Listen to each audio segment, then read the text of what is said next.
Beach Rescue Racer is the New-for-2025 roller coaster at SeaWorld San Antonio.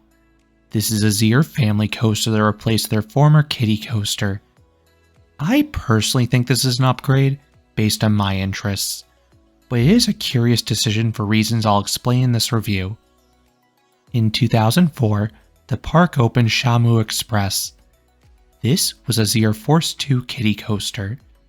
The ride was themed to the park's iconic killer whales with a custom train.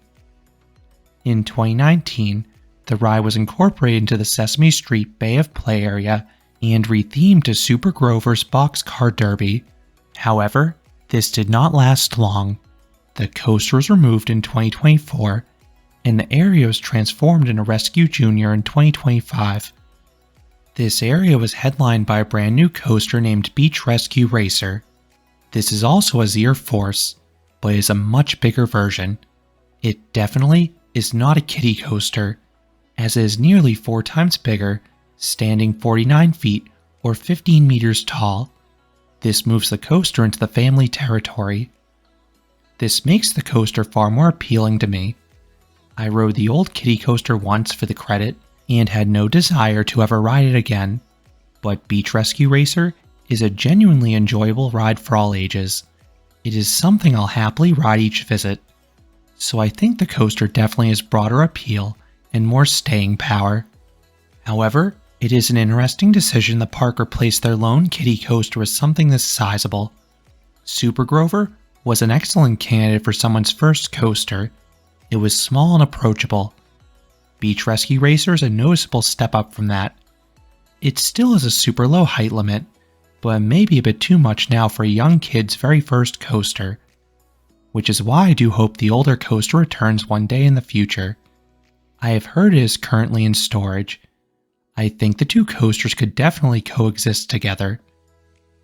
Rescue Junior is the closest area to the main entrance, and subsequently, Beach Rescue Racer is the closest coaster to the front gate. So this is where a lot of families go immediately at park open. If you're at the front of the rope drop crowd, I would recommend starting with this coaster for 2 reasons. 1, it has the lowest theoretical capacity of the park's coasters. While the others can run multiple trains, Beach Rescue Racer only has 1 train. 2, this coaster actually opens with the park. Other than Steel Eel, this park's other coasters have staggered openings. They typically open at least a half hour later. If you are at the front of the rope drop crowd, you may already find a crowd there shortly after opening.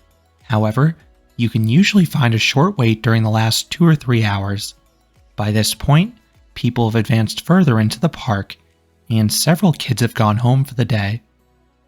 Like many of SeaWorld's new attractions, this is not included on the unlimited quick queue skip the line pass as of this recording. It likely will be added in 1 or 2 years though.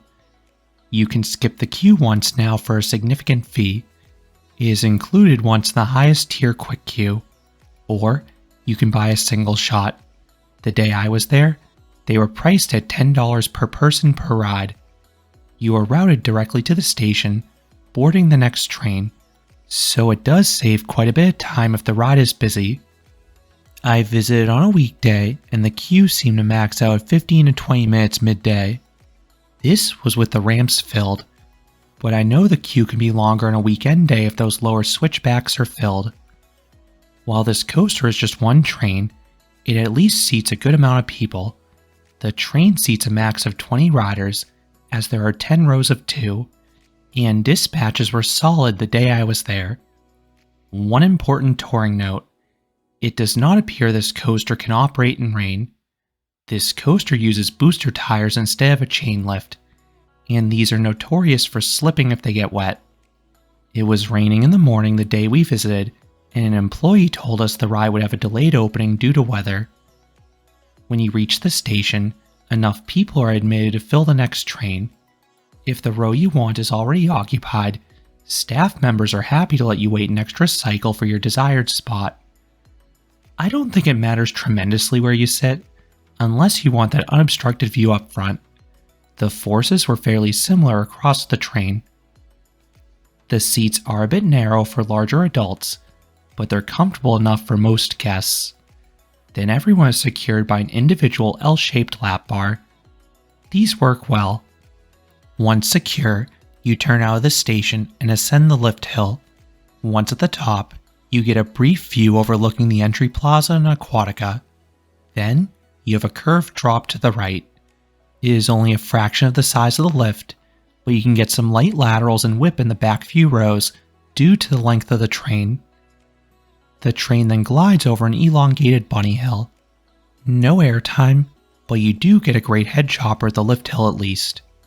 Next is an inclined helix. Those in front get some weak laterals into it. Then everyone is treated some weak positive G's in the latter part of it. This is immediately followed by another helix. This is a smaller downwards one. The train takes this with good speed and it offers okay positive G's, the best on the ride. You then cruise around a leftward turn.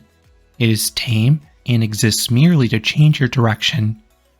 Then comes a bunny hill. This actually offers some light airtime all throughout the train. It was a pleasant surprise after the earlier hill was lacking any negative G's at all. You then rise into the brakes, getting a smidge of airtime in the front. You then come to a stop and return to the station, ending the 1,300 foot or 396 meter long experience. In terms of thrills, it is not quite as wild as Maury's Runaway Tram. It is a slight step down from that. For a ride of this scale, it is nicely paced. The train holds its speed and it briskly moves from element to element. And I am also pleased to say this coaster is extremely smooth. Zierer usually does well in this department with their Force coasters, and this one is no different. The one area where this coaster missed the mark was in the theming department. This has been an issue with a lot of new additions in this chain as of late. While the light blue track looks nice, there is nothing around the ride. It is just plopped down atop some rocks. The station is bare, and the queue looked unfinished, which could be a side effect of it opening just 2 weeks before my visit. The only bit of theming was the train being designed to look like a dune buggy, and this did look nice at least. So what would I rate this coaster? I would give it a 5 out of 10. This is a fine coaster for what it is. It is an average family coaster. It is not all that forceful, but it's not meant to be. It is smooth and decently paced. I just wish it had some landscaping or theming to improve the presentation. That could come later, but I doubt it based on what we've seen from the chain's other recent additions. I definitely think this is an upgrade over the park's older kiddie coaster, but I do wish both rides were still at the park.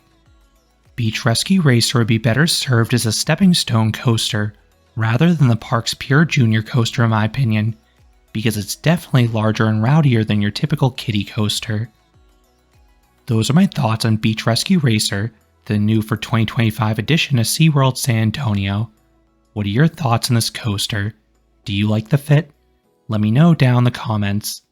If you enjoyed this review, I would appreciate it if you gave this video a like, and you consider subscribing, because there will be a lot more roller coaster and amusement park videos here at Canopy Coaster.